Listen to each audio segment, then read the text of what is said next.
That's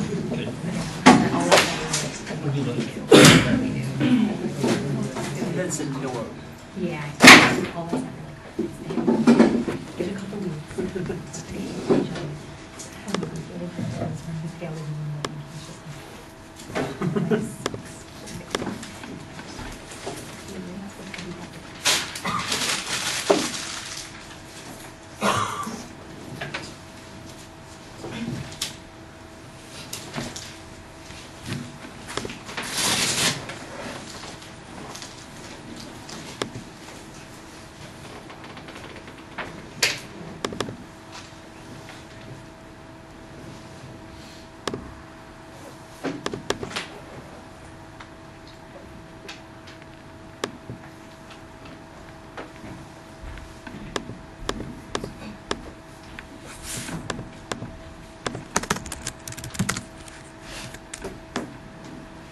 Okay, today I want to talk about the letter on humanism, Heidegger's letter on humanism.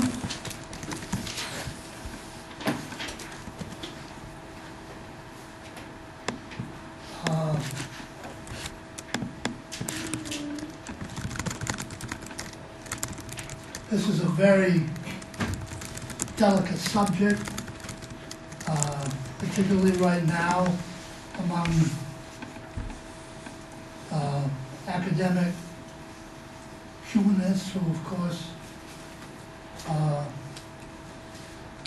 resent being identified as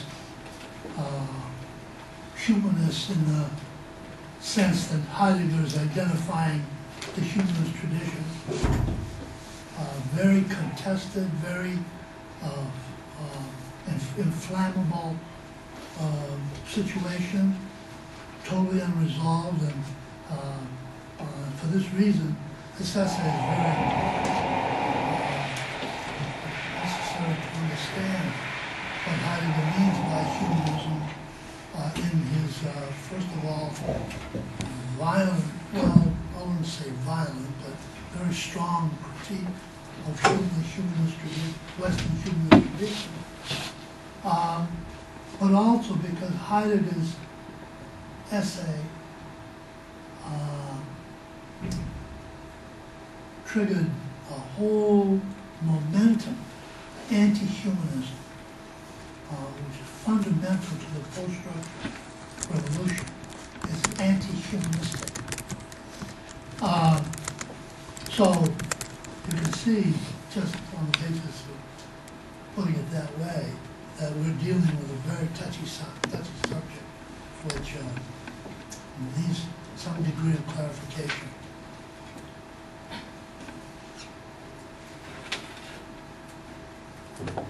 Heidegger's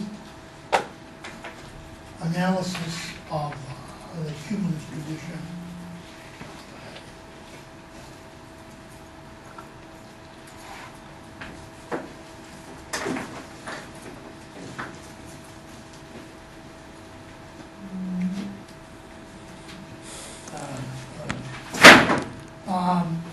Heidegger's analysis of the humanist tradition is based on,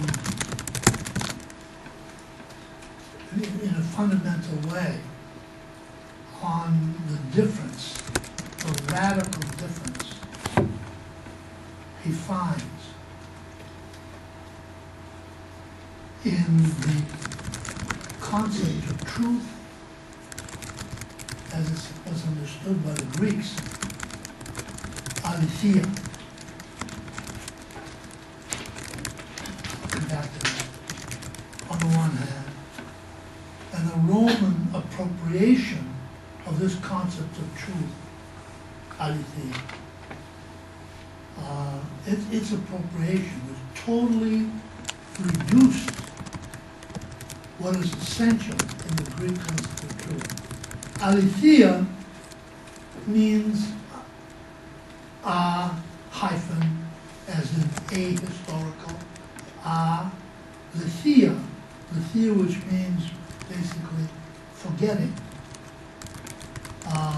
So that we could say aletheia Lethe, the Greek, the river where the souls are brought in, and it's the river of forgetting the former world. Or equally, concealment.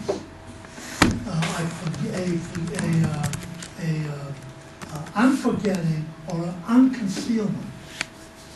That's what the Greeks meant by aletheia, their fundamental orientation towards the question of being, the truth of being. What Heidegger means by aletheia, unconcealment, is not unconcealment as such or a unforgetting as such, so that once something has been unconcealed, it sticks in our minds and becomes a truth. That's not what he means by unconcealment. Unconcealment is an ongoing process. What is unconcealed gets concealed on the moment of its being unconcealed, so that it has to be always already unconcealed. So it's called the truth as a process of concealment, unconcealment, concealment, always already. Always already. That opposed to so that unconcealment is a kind of erring, word I've been using in this class, kind of erring. It's a kind of hit or miss. Let's not think of hit or miss in terms of some kind of accidental process. This kind of hit or miss is profoundly rigorous for Heidegger, profoundly rigorous, because it required attention to being in a way that nothing else is capable of giving that attention to. It's a very highly disciplined, but that's not a good word. But I want to suggest that thinking in the Greek manner, aletheia, vis-a-vis the truth, requires enormous attention, not simply the mind, but the body itself, the whole body, the whole self. So, concealment, unconcealment. That because the Greeks were aware of the fact that if you left it at unconcealment, I now know what was obscure. I now know what's obscure.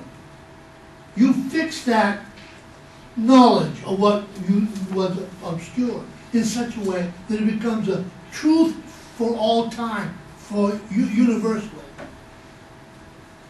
And that is exactly what truth is not for the Roman, for the Greeks. Because, as I've been saying, the question for the Greeks is more important than the answer. Possibility is more important.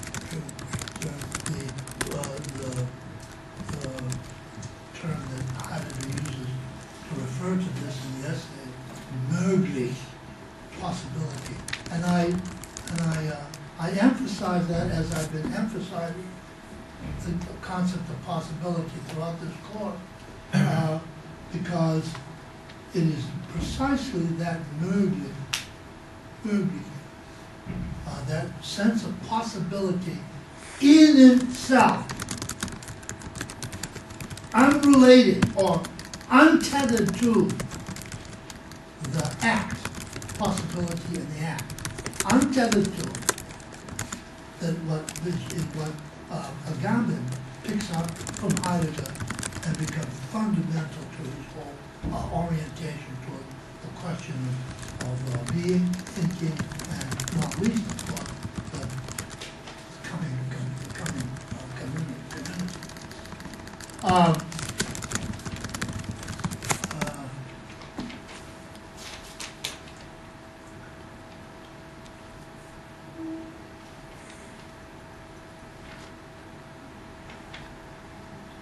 According to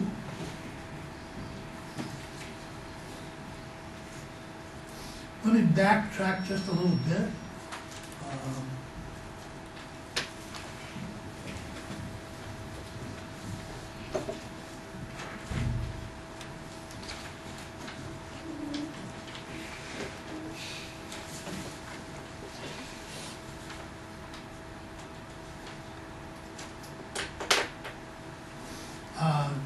To recall something that I said last time about the essence for Heidegger of what constitutes being human.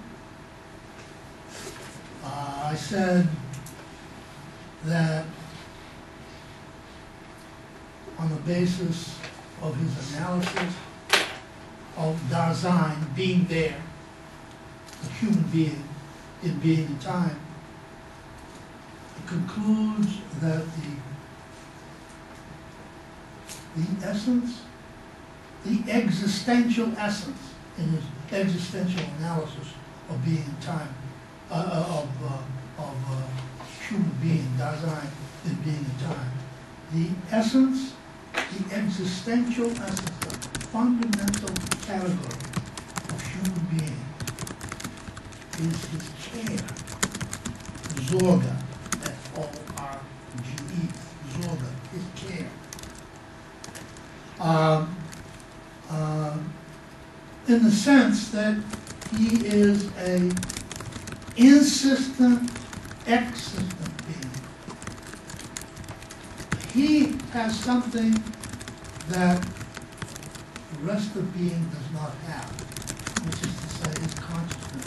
But this doesn't make him a matter, a deity, because his consciousness is absolutely tethered to, absolutely related to, and indissolubly so with his insistence. He can only be conscious so far. That's his condition.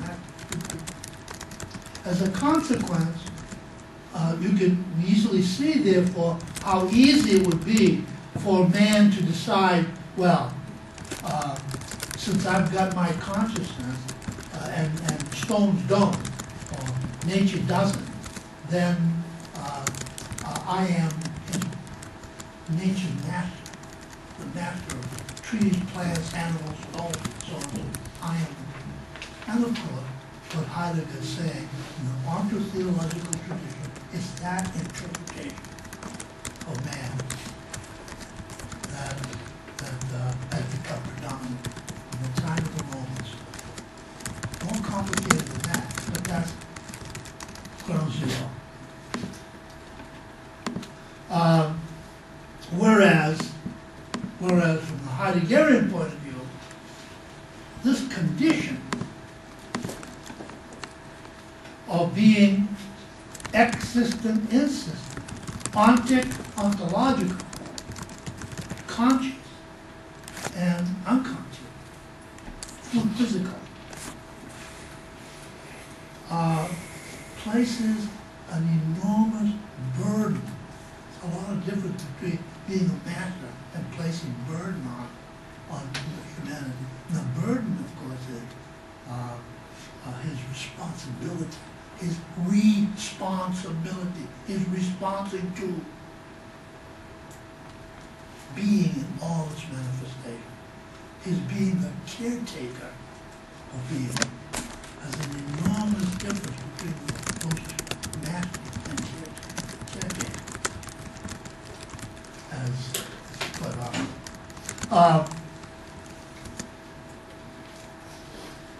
The very first paragraph of the letter on humanism. Language is the house of being.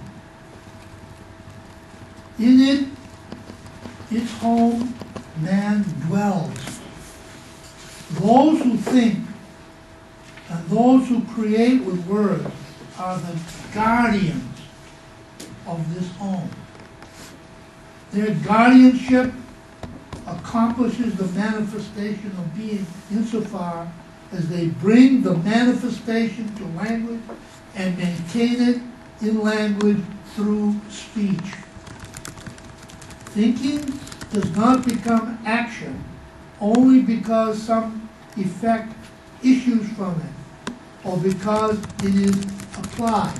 That's what has happened to language in the modern humanistic dispensation. It's become instrumental. It's become, as we'll see next time, technological, a mode of enframing being with all the implications of transforming it, reducing it to a picture that is graspable.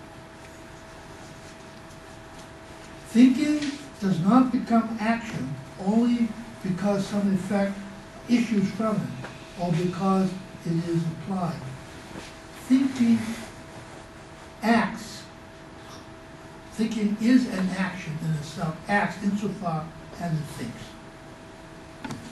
So, what I'm emphasizing is, of course, the continuity between the ontological condition, as the Greeks understood it, or as Heidegger claims the Greeks understood it,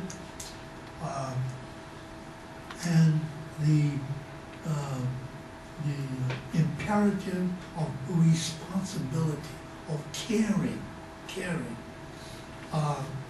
Another word that will be bouncing around in this class quite a bit, we have already, although I haven't given it very much emphasis, is the word, it's the phrase, interest. Interest.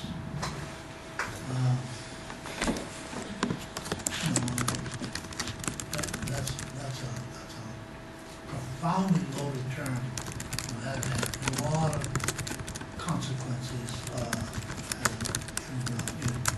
particularly in modern Western civilization, particularly by way of the transformation of theological thinking to empirical thinking, where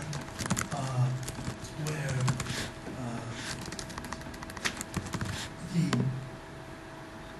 true observer, the true producer of knowledge is he or she who is disinterested, detached,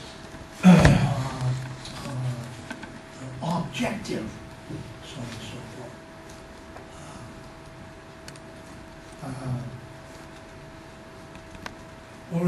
Whereas, and which from Heidegger's point of view means a separation in the metaphysical sense, a separation of human being from that which he observes so that he can master it. Objectivity is just the absolute antithesis Heidegger showed from what it is intended to be. It is a mode of mastery.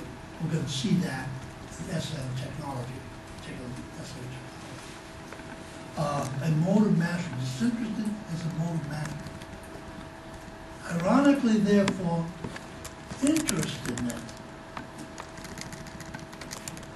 is a mode of that demands an entirely different orientation than the art of care. An entirely different orientation than that of mastery. It comes, and Heidegger is very much aware of it. He gets it from Kierkegaard. I forget exactly where Kierkegaard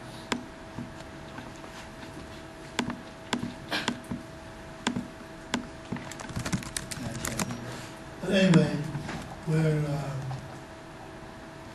Kierkegaard says something to the effect that human being is always interesting. Interesting. Being in the midst of things. In the midst. Being in the midst. This is where you must be. Kierkegaard said, and Heidegger picks up on this. And makes it fundamental to his concept, where he must be in the midst. In the midst, again, being insistent. That's what interest means for Heidegger. Interest means for Heidegger. In opposition to that kind of disinterestedness, which is celebrated as the only agency of truth in the modern empirical scientific tradition.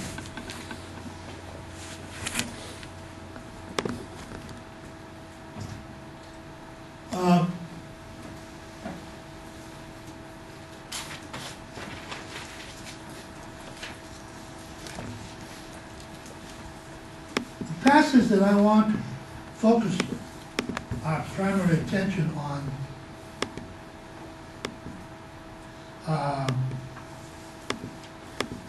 in the letter on humanism is a passage very brief but loaded and fundamental to Heidegger's thinking and to post-structuralist arrival, and you see as we go along. Is very brief, as I said, and it's a we can call it anticipating Foucault. We can call it a genealogy of modern humanism. Very brief, and so brief, therefore, that most scholars, Hegelian scholars, even post-structuralists, have not paid enough attention to this particular passage, and to by way of explicating it for all the potentiality for understanding humanism, both negatively and positively. In many ways, it's his own fault because he did not pursue it fully enough. What he says about humanism and its genealogy, except that although I'm going to point out another series of lectures that Heidegger gave during World War II,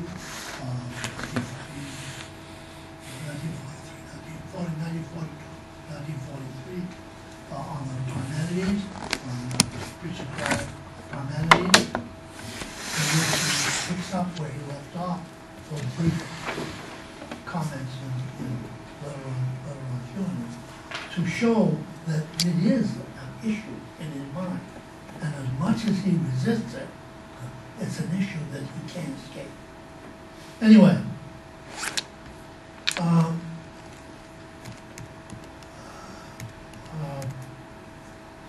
it's on page, it begins on page 200.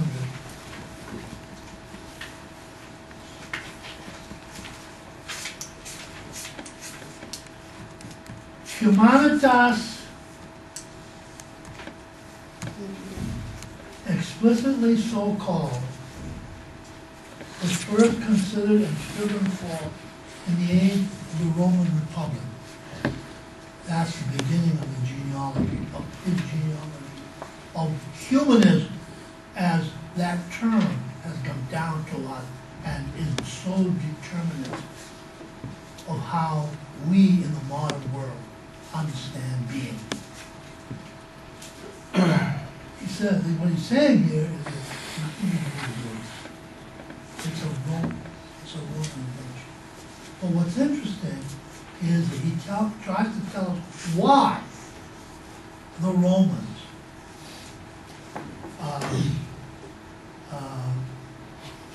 invented humanism in opposition to Greek conception of being human, by being human.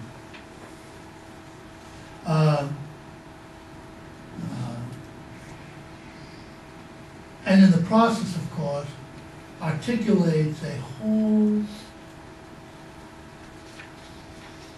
understanding of knowledge production throughout polyvalent, throughout the continuum of being, from the concept of truth itself, all the way through the culture, all the way across to the political. The political is muted in this particular passage that we're going to be looking at, but is there. And I will show that it is increasingly there in the Essence on Humanity, where he repeats this genealogy.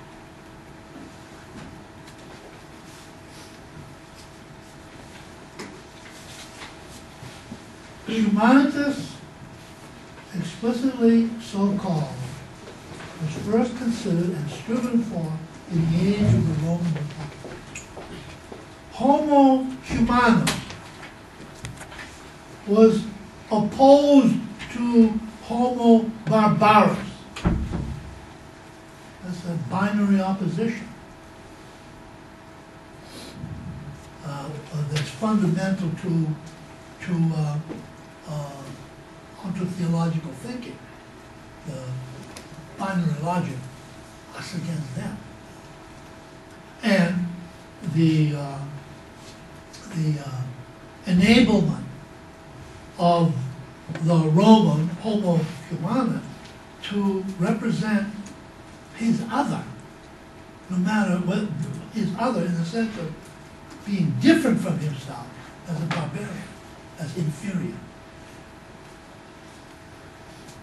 Homo humanus here means the Romans.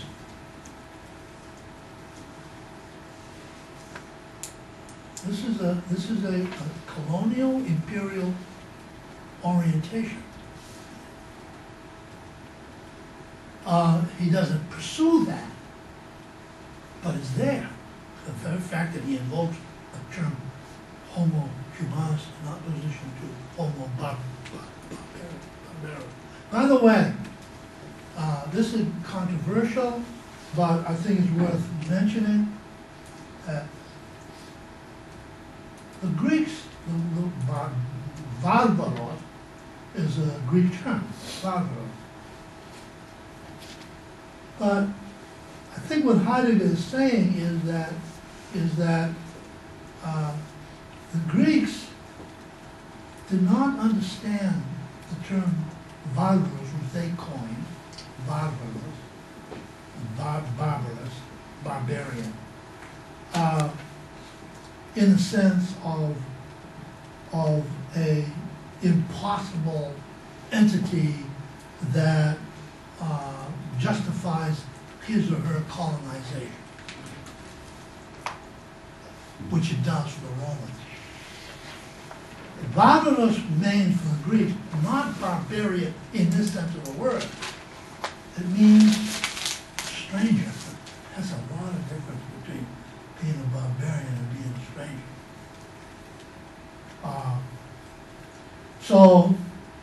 So the term barbarian, at least there's a lot of reason for saying it, is not Greek.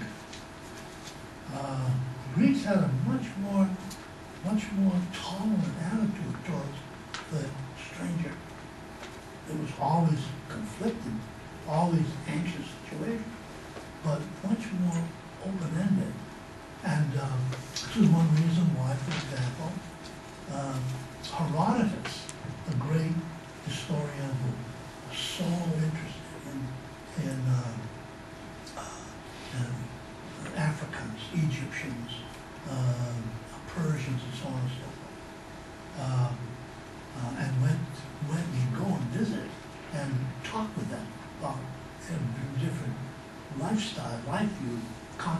truth, and so on and so forth. Why, in a later generation, Herodotus was called a philo-barbarian, a spouser of the barbarians. And of course, we're talking about a situation that is deeply impacted historically. You know, especially in the context of human study, in the sense that we all know, of course, that Western civilization has its basis in Greece. Greece, of course. Homer, Herodotus, Plato, Aristotle, Euripides, and so on and so forth.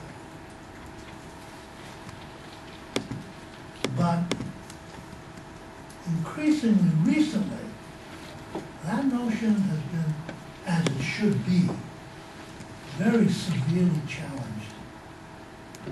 And take a whole semester to pursue this line, we can't do it. But I can simply say that someone like a great historian, modern contemporary historian, Martin Bernard, wrote a book called Black Athena, in which he indicates, without making mention of Heidegger at all, indicates how Herodotus, how the Greeks were much more tolerant, much more open, much more multicultural than the concept of being civilized barbarous would imply. Being a barbarian would imply. What was his name? This historiography? Say that again? What was the name of this? Martin Bernard. Yeah. B-E-R-N-A-R.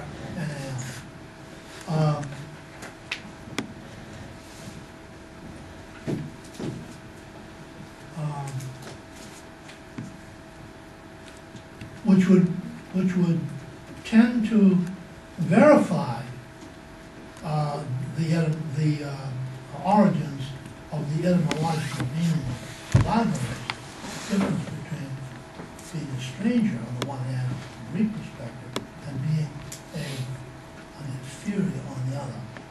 The terms that the Romans used, whether it's Aeneas or whoever, and that whole moment of the rise of metropolitan Rome, the beginning of the European civilization, Western civilization, Occidental civilization. The Roman Homo Humanus is invariably pitted against those who dwell in the provinces, who were called barbarians, but more specifically, Sylvestres, S-Y-L-V, as in Sylvan, the Sylvan scene, Sylvestres, which meant forest dwellers. They dwelled in the forest. They did not cultivate the land. They were nomadic. They did not cultivate the land. They did not fructify the land.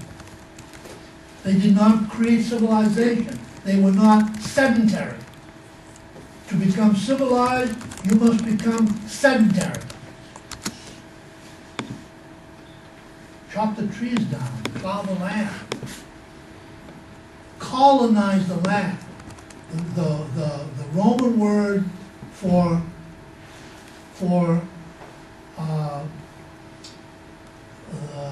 farmer who performs agriculture is colon. He's a farmer. He cultivates the land. Cultivates the land. You can see therefore the physical operation, the relationship between the physical operation on the one hand and the colonial on the other. This is not in Heidegger. This comes out of a work following Heidegger in the last decade or so.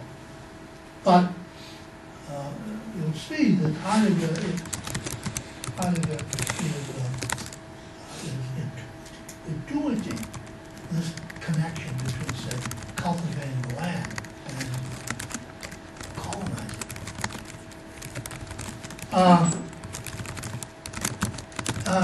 Silvestris, which means in Latin, forest dweller, someone who roams the forest, but also and absolutely simultaneously, it means savage. There's no separation between being a forest dweller and being a savage.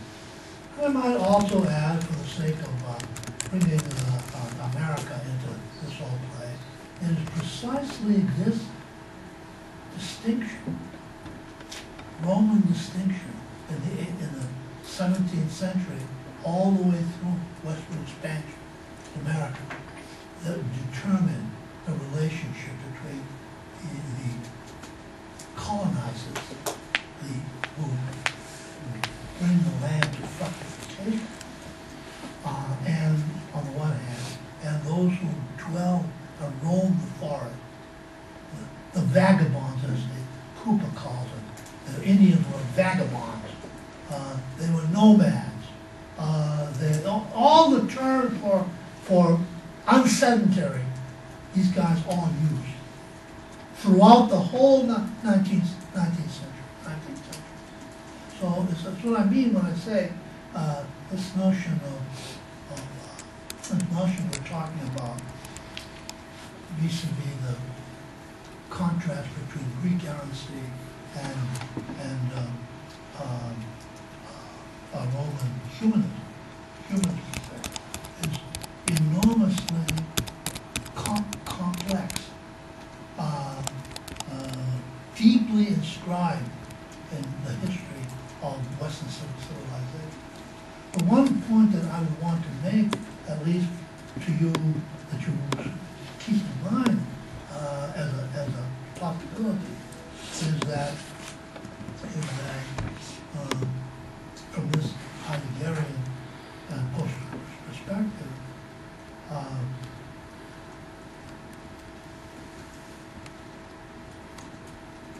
is that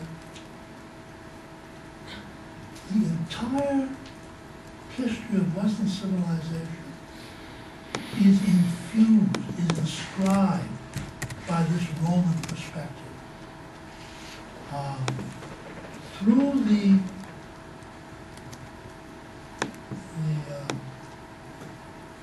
theological period, for example,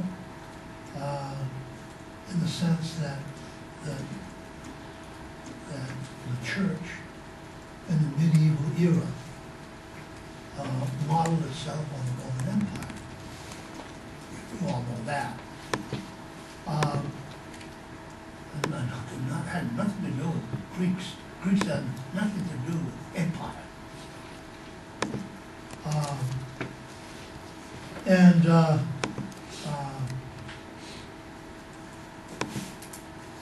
this is might be synectically in little suggested by the fact that, say, it's not Homer who vision of the world is taken over by Western civilization. It's Virgil. It's Virgil in the sense, for example, not only of the tremendous importance for Europe of the collapse of the Roman Empire of Virgil Aeneid.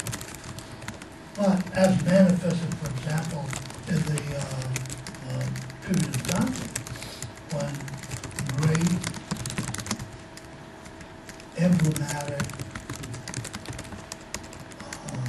exemplary text of Western civilization become the Divine Comedy, which, as you know, in the beginning is not Homer that Dante invokes as the guide for the Christian, modern Christian, but Virgil.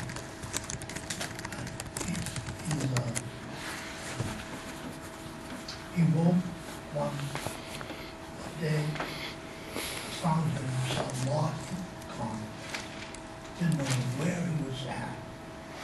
He sees some light way up off in the distance, but in between is forest, darkness. He has no idea. And he cannot have any idea until this figure comes out of the darkness. He says, I will guide you. That figure is Virgil, the principle of history. And that would tell us a lot about, you know, what the genealogy behind Western civilization is. Again, this is an enormously complicated and exacerbated by the fact that in the after the Middle Ages, of course, and the Protestant era, Virgil had his day, and the Greeks were recuperated in the 18th century by the Germans. But this is where Bernal comes in and says that you've got to realize that the Germans who invoke Schiller, Goethe, all those great humanists, who invoke the origins of Western civilization in Rome, in Greece, were reading the Greeks, Homer, Euripides, and so on and so forth, Sophocles, from the point of view of the Roman perspective, not from the Greek. This is what one point that Bernal makes. And my own examination of this whole era of the period of 20 years ago, when I was deeply involved in this whole genealogical question of Western civilization. I was doing work on Matthew Arnold, and of course you know that Matthew Arnold is a great exponent of Greek civilization as a model for the coming world. And my analysis makes it very clear that it's not the Greeks. The Greeks understood as error, but the Greeks understood from a Roman, humanistic Roman perspective that he was talking about. So again, this is very complicated, but this equation, or this context, has to put back into play in any discussion of humanism, any discussion of genealogy of humanism. However you finally decide on this, I think it's your responsibility to be aware of these contradictions in terms of humanism. And I would go even farther to say the primacy of the Roman model. It's not accidental. Again, for example, T.S. Eliot wrote at the end of his life, earlier than the end of his life, some essays on Virgil, claiming him to be the true father of Western civilization. Virgil and the Aeneid. Okay, So,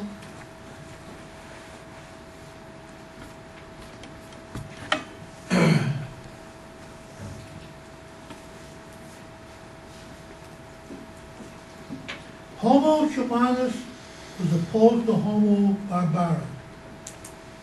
Homo humanus meant the Romans who exalted and honored Roman virtus through the embodiment of the paideia, education, culture too, means paideia means culture, taken over from the Greeks. I want to pause a minute on the word virtus, which of course has a very rich, complex etymological history. It comes, first of all, from the Latin word for man, vir, which man, so human, in the first place, is understood by the Romans as man, as opposed, for example, to women, or to any other species,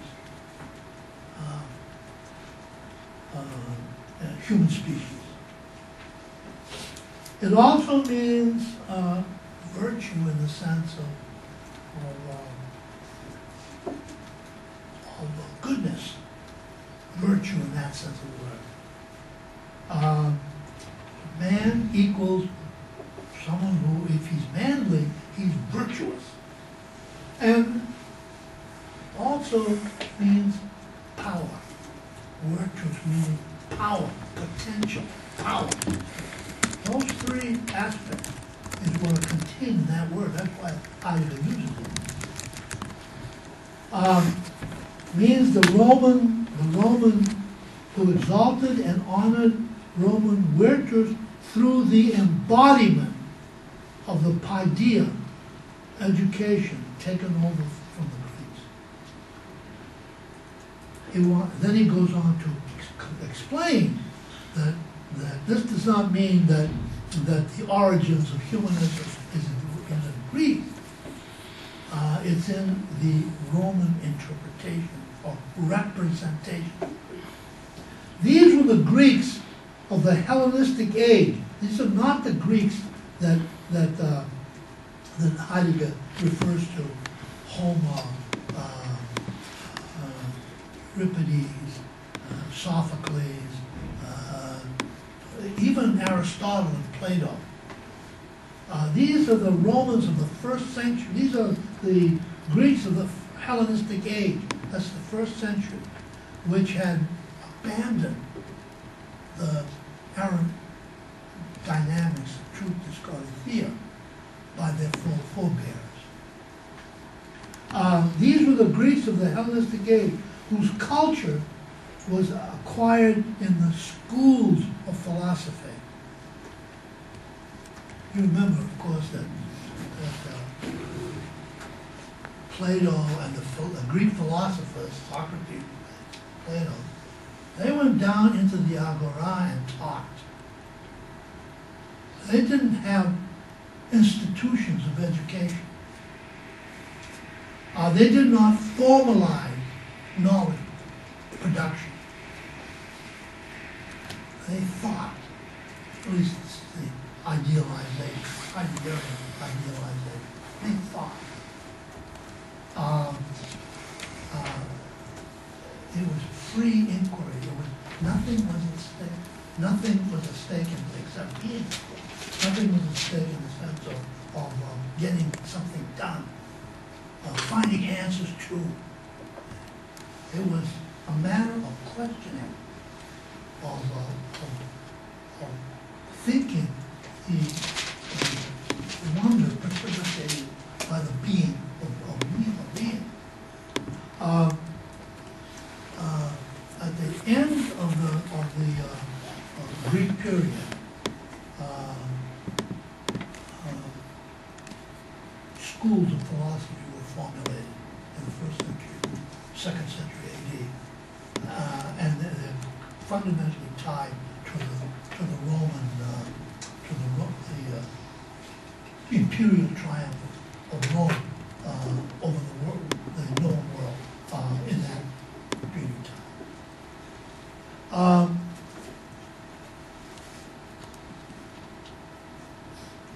It was concerned, these were the Greeks of the Hellenistic period, whose culture was acquired in the schools of philosophy. It was concerned with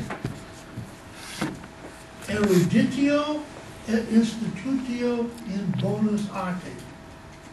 You know, the phrase we all, the humanists, refer to, the fine arts. But what it really means is scholarship and training in good conduct. Scholarship and training in good conduct. That's what makes the object of education virtuous. Man, powerful, and good. Instituto in bonus arte, scholarship and training in good conduct. And this, of course, although Heidegger doesn't mention it here, I'm going to pick up on this when I go over to the Parmenides lecture. You can see, if you understand this homo romanus equals homo humanus, as man in relationship to Rome's project in the world, Rome's imperial project in the world, Rome's metropolitan perspective on the world, then you will see that education in scholarship and education in good means the production, and I use that word very specifically and pointedly, production. You produce good, dependable citizens to do the work of empire, to respond to the calling of the higher metropolitan cause.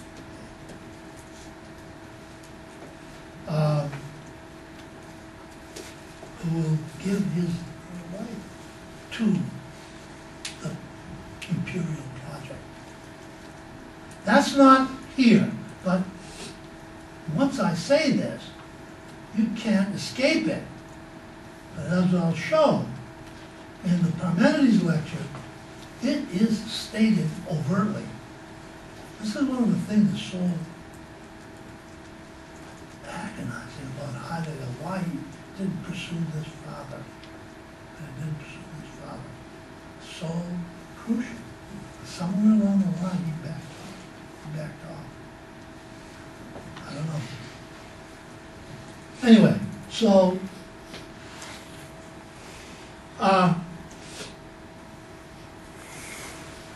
the one point that I want to make, which I should have made just a little bit earlier, vis-a-vis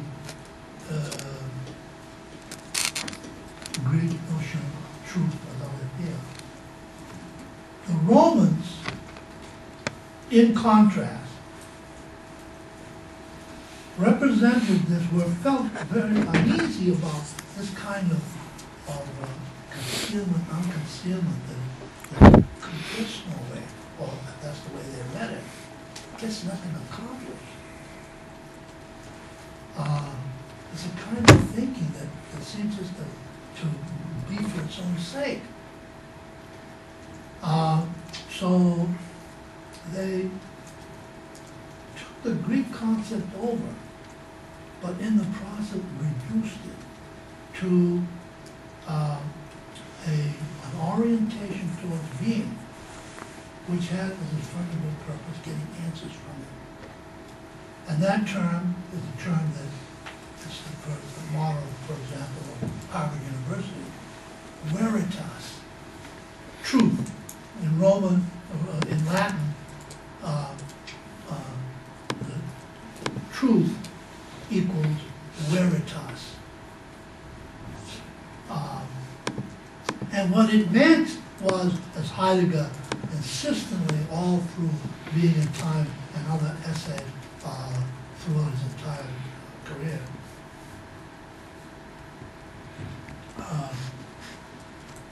Put it, and adequatio intellectus et re, the adequation of mind and thing. That's such a far cry from aletheia. Adequation of mind and thing, or to reduce something very complicated to a simple term, correctness. Correctness. The true from the false. That's the world that Rome bequeathed us, and the world that has been fundamental vis-a-vis thinking, vis-a-vis the truth, and political from that time on, what Heidegger is saying, and the post-structuralists are saying. That's the disclosure, the eventual disclosure of the post-structuralists by way of Heidegger. And that's why they're all anti-humanist. I'll come back to this. So they're anti-human, but are they really anti-human? That's another very different story. It's not the same thing. Because what I want to suggest is they were Heidegger and his followers, the post-structuralists, were pursuing a terrifically different understanding of the human than that came down and became hegemonized in the Western tradition, particularly in the period of the Renaissance, which unfolded in the form of the Enlightenment and modernity. Paideia,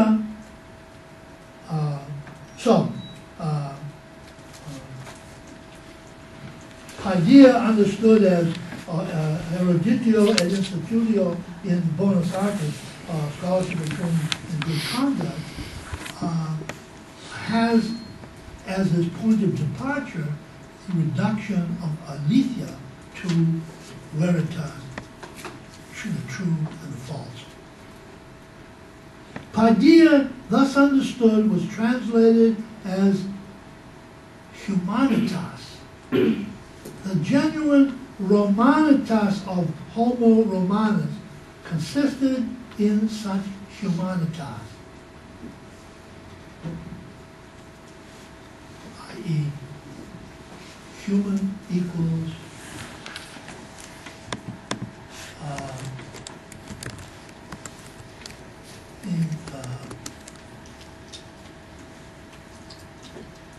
being oriented by adequatio intellectus re, correctness, true and false, and thus, by implication, a servant to a higher cause.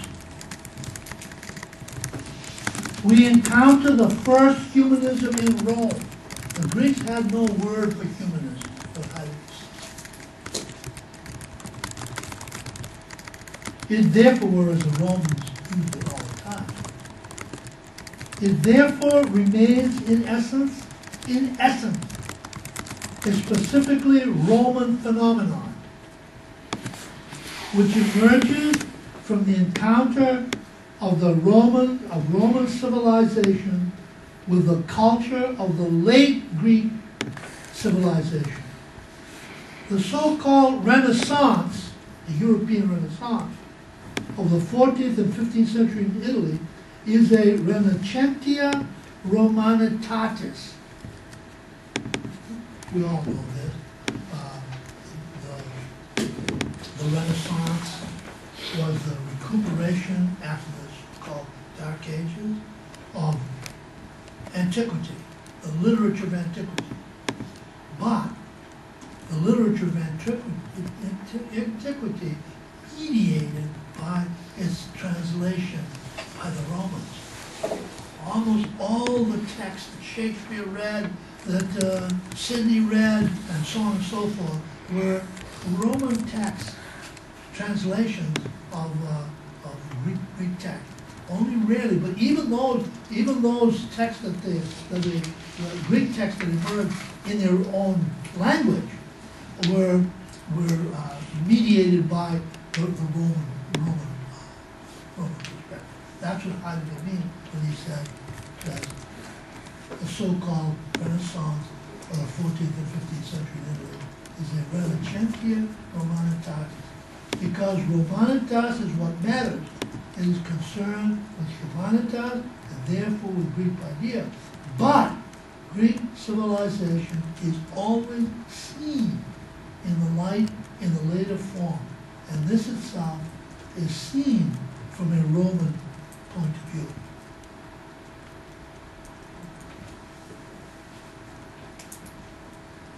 The Homo Romanus of the Renaissance, and then a very quick, rapid, all too rapid, one wishes so much he had expanded on that few lines.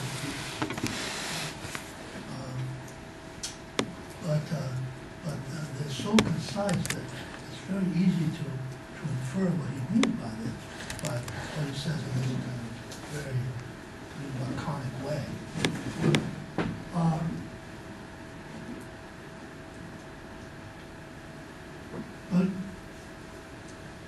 But Greek civilization is always seen in its later form, and this itself is seen from a Roman point of view. The Homo Romanus of the Renaissance also stood in opposition to Homo Barbarus, but now the inhumane is a supposed barbarism of Gothic scholasticism in the Middle Ages. Therefore, a studium humanitatis, which humanists study, which in a certain way reaches back to the ancients and thus also becomes a rival of Greek civilization, always adheres to historically understood humanism. Always adhere to historically understood humanism. That is to say, genealogically, its origins are Rome. For the Germans, and this may be sound like just a kind of reflection on our particulars, our German particulars, but it means more than that because it was the Germans who retrieved in the 18th century through Winkelmann, Goethe, Schiller, Schelling, and so on, Schlegel, and so on and so forth, the return to the Greeks in a kind of way that they thought was going back truly to the Greeks, but who were in fact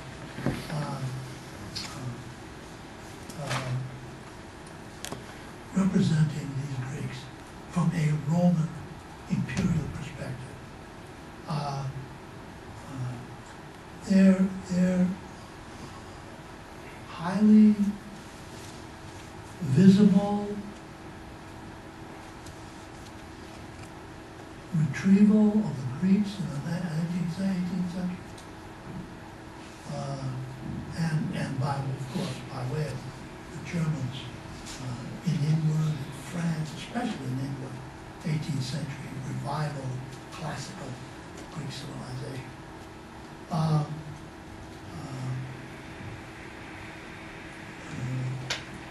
Mediated through the eyes of Rome. And this is especially prominent in the role that they gave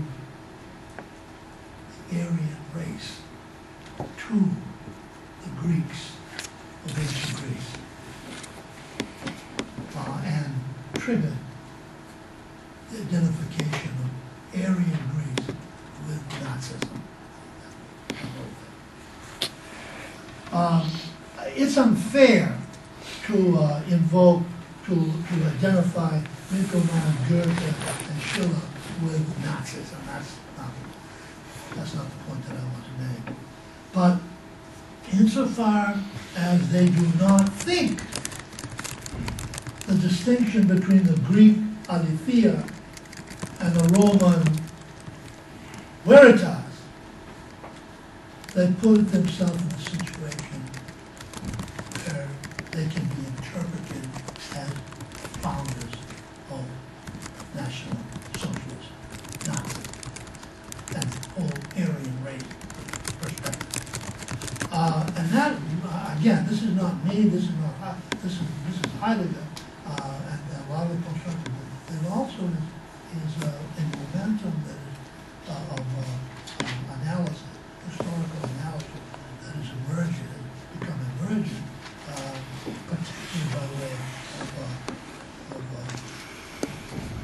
of the influence of Martin Bernal's Black Athena.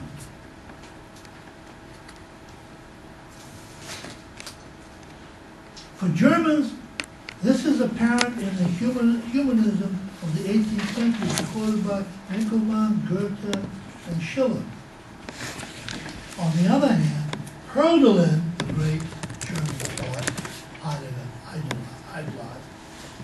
does not belong to humanism precisely because he thought the destiny of human man's effort in a much more original way than humanism could. Humanism, in other words, is a second-class phenomenon, is a derivative phenomenon. It derives from the Greek, from the original. And in the process of deriving from it, it annuls the original. This is why Heidegger says that his project in being in time, and virtually ever after, had to do with retrieval, the origins of the civilization. The retrieval, precisely in this sense of retrieving what the process of mediating an original insight has reduced for positive thought.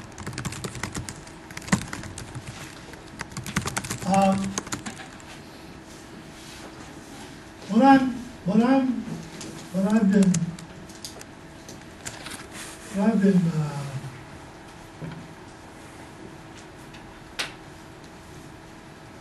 I've been focusing on, what I've been emphasizing in the process is the continuity between the ontological concept of truth of people, and those more obviously political sites of a continuum being. What I suggested, I'm pretty sure I was pretty clear about that. What I suggested by way of reading this particular passage of genealogical parodies is how Heidegger's insight into humanism is simultaneously an ontological one involving truth, but also one involving education. Let's call that, or paideia, let's call that education or culture. Culture, the site of education and culture. And by implication, as I suggest, political in the sense of it is precisely this orientation of being which enables and justifies colonization of the barbarians. You have to think of these sites simultaneously. One of the disasters of modern knowledge production, however triumphant it has been, is precisely the disciplining of these sites, where you talk about science, the truth of science, independently of the political, the cultural.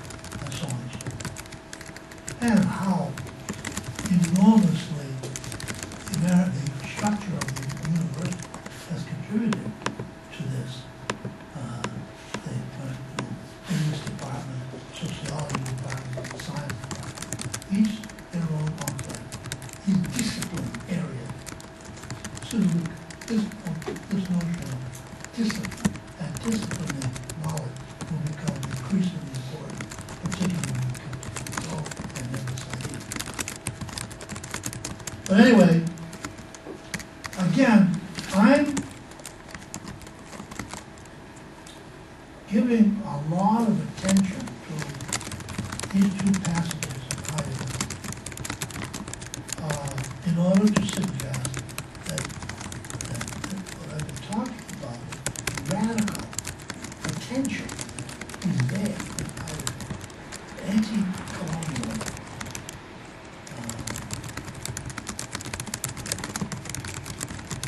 anti all that binary opposition, only belonging, which is involved binary opposition, us against them, so to speak.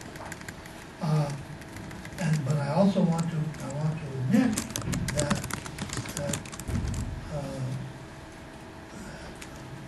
in the context of the larger Heideggerian whole, they don't have the kind of force that it seems to me that they need. And that's primarily because Heidegger, for some reason or other, I can't fathom, did not pursue the potentiality of this notion of continuity. And one of the points that I'm going to make is that's the reason why I'm teaching a course as a teacher, in order to show how necessary this relationality between the sites of the ontological political are, how necessary thinking these sites as a continuum are, but also as well to show that this is already being done, this is now being done by what I would call post-structuralism. Or Lacan and so on and so forth. What was called last time, I think, what had been called by some the left Heideggerian, which is last time. Anyway, the second passage that I want to focus on, when my time is up, what time is it now? 1 o'clock. 1 o'clock? Oh, that time is up. So no point beginning. But next time, I want to look carefully at this passage from the Parmenides on which repeats it, but now is much more specific terms which identify the truth of Rome, Roman truth, literature, really imperial pride, the metropolitan pride. The word, by the way, metropolis, which is so fundamental to the very idea of Rome, means the city that measures. It measures all the other peoples that are outside the metropolitan. That's one thing. The other thing that's worth thinking about when we talk about the metropolis, Rome, the colonizing metropolis, is that it is understands itself as the center of the global context, and therefore justify the Pax Romana, the Roman peace, by way, of course, of conquest. Okay. And of course, the inheritor of this Roman Pax Romana, of course, is the United States, particularly since the war. That was a term that the British administration used all through its 8 years of the rule of the United States.